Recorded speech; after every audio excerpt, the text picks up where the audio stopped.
Selamat pagi anak-anak semua. Anak kelas 5, selamat bertemu kembali dalam pelajaran kita. Hari ini kita bicara tentang Salomo, raja yang bijaksana. Ya, kita mengenal Salomo dari dalam kitab suci ya. Sudah sering juga di sekolah minggu anak-anak mendengar tentang raja ini. Tapi mari kita dengar kenapa Salomo itu menjadi raja yang bijaksana. Nah, dalam kitab suci awalnya ada 3 cerita yang ditonjolkan mengenai kisah hidup Salomo, yaitu Salomo dan mimpinya. Kemudian yang kedua nanti Salomo dengan kasusnya atau masalah yang dihadapkan kepada dia. Dan yang ketiga adalah ketika Salomo membangun bait Allah. Nah, mari kita lihat yang pertama, Salomo dan mimpinya. Ya, pada suatu malam Allah datang kepada Salomo melalui mimpi. Ya, kemudian Allah mengatakan kepada Salomo, mintalah apa yang kamu inginkan. Harta, kekayaan, semua akan kuberikan, kata Allah kepada Salomo. Kan tetapi, Salomo meminta hikmat untuk menjadi raja yang bijaksana, raja yang baik. Ya, dan Allah sangat senang mendengar Salomo tidak meminta kekayaan, tetapi dia meminta hikmat dan kebijaksanaan. Oleh karena itu, Allah menjanjikan kepada dia double berkat. Ya, maksudnya Allah memberikan kebijaksanaan, kebaikan hati, dan juga Allah menjanjikan kekayaan, kebesaran, dan kehormatan kepada Salomo. Luar biasa ya. Nah, kemudian kasus yang kedua adalah ketika Salomo dihadapkan pada satu masalah di mana 2 orang ibu memperebutkan seorang bayi. Ya. Nah, di situ Salomo dihadapkan seorang ibu yang mengaku itu anaknya, dan seorang ibu lagi mengaku itu anaknya. Ya, seorang ibu melapor bahwa ibu itu telah membunuh anaknya ketika tidur, sedangkan anak itu adalah miliknya sendiri. Maka Salomo sedikit dibuat agak pusing memang ya dengan masalah ini. Siapa ibu yang benar dari kedua orang ini? Ya. Nah, oleh karena itu Salomo mengatakan, pengawal, ambilkan pedang. Dan mereka semua kaget. Untuk apa pedang? Ya, sang ibu yang baik dan sang ibu yang jahat itu kaget. Ya, untuk apa sebilah pedang? Dan pengawal itu pun kaget. Lalu Salomo mengatakan, penggalah anak yang hidup itu menjadi 2 dan berikanlah setengah kepada yang satu dan yang setengah lagi kepada yang lain. Memenggal, membagi 2 anak itu, kata Salomo. Ya, lalu pengawal itu mengacukan pedang dan siap-siap untuk membagi 2 anak bayi tersebut.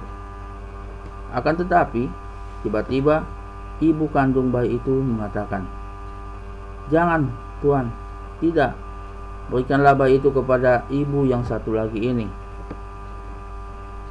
Aku tidak apa-apa, berikanlah dia bayi ini kepada ibu itu.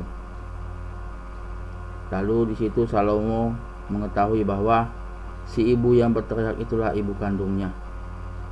Lalu memerintahkan agar bayi tersebut diserahkan kepada ibu yang bersujud dan yang menyerahkan bayinya tadi.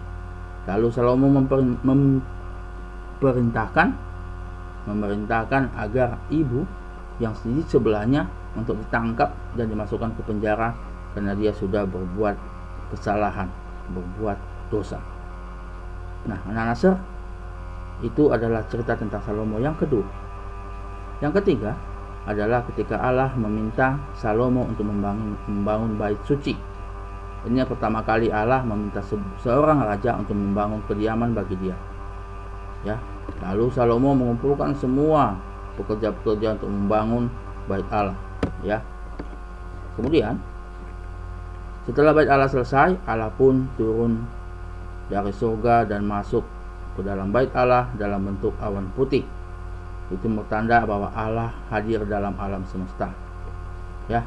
Kemudian Raja Salomo mengajak masyarakat atau mengajak warga umat Israel untuk berlutut dan memuji Allah di depan bait Allah dan memohon agar Allah menyertai bangsa Israel.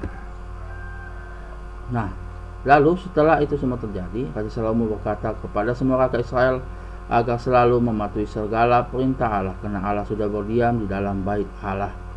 Mereka harus rajin beribadah, memberikan persembahan, dan juga taat akan perintah Allah. Nah, anak-anak Nasr, itulah tentang kisah Salomo ya. Menarik ya tentang kisah Salomo. Nah, pertanyaan adalah apa yang dapat kita lakukan untuk bersikap bijaksana? Kenapa pertanyaan ini keluar? Karena Salomo dalam 3 cerita tadi adalah orang yang sangat bersikap bijaksana ya. Dalam segala masalah dia bersikap bijaksana. Lalu apa yang dapat kita lakukan dalam kehidupan kita untuk bertindak bijaksana? Dalam kehidupan sehari-hari tentunya ya.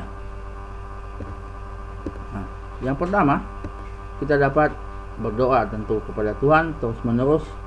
Kita berdoa kepada Tuhan untuk meminta kebijaksanaan, meminta hati yang tenang. Kemudian kita berpikir positif ya, tidak gerusak-gerusuk ya. Lalu apa yang dapat kita minta lagi kepada Tuhan? Nah, membaca kitab suci. Kenapa?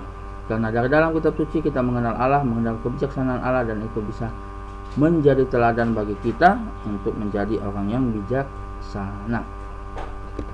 Dan yang terakhir adalah kita bisa melihat yang terakhir ya. Nah, selalu bersikap sabar, tenang dalam menghadapi masalah. Berpikir positif, berpikir tenang, berpikir jernih. Nah, anak-anak Nasr, itulah materi tambahan yang bisa saya jelaskan mengenai Salomo pada pelajaran kita hari ini. Jadilah marilah kita menjadi anak yang bijaksana, yang dapat membedakan baik dan buruk, yang dapat membedakan langkah hidup kita ke depan dengan baik. Berdoa, membaca kitab suci, berpikir positif. Oke, anak Nasr, semoga lebih mengerti dengan penjelasan Sir ya. Lalu, nah ini adalah rangkuman, nanti dituliskan di buku catatan, dan penugasannya juga dibuat videonya ya. Videonya dengan membacakan Mazmur 72 ayat 1 sampai 20 ya. Membacakan Mazmur 72 ayat 1 sampai 20 divideokan ya. Kemudian dikirim ke WhatsApp. Oke anak-anak, selamat belajar.